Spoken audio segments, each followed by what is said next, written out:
Well, first of all, take a couple of deep breaths, and really look at what it is that you want to do. How do you want to spend your days? What's your ideal day look like? What are the kinds of people you want coming into your practice? What are the kinds of issues, conditions that you want to work with? And Mhm. start looking at it from you. What's important to you? And then from there, you can start figuring out what your target markets are or how to get them because you'll have figured out who your ideal client is. And you start with that. Who's my Yeah. ideal client? And you're probably going to have like several different ideal clients. Mm. And but start with that.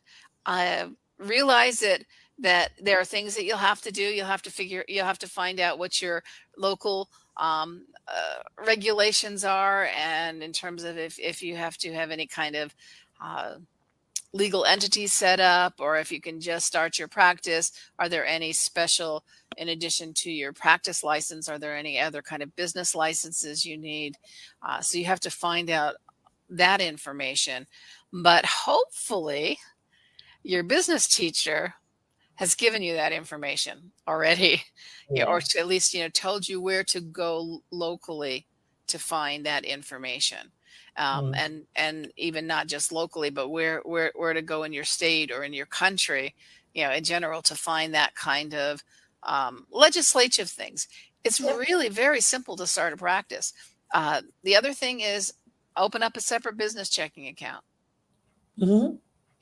Keep Yeah. things separate.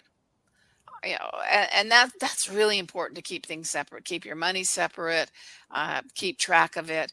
Uh, Keep a little envelope where you put cash receipts and write on it, because otherwise you're going to forget.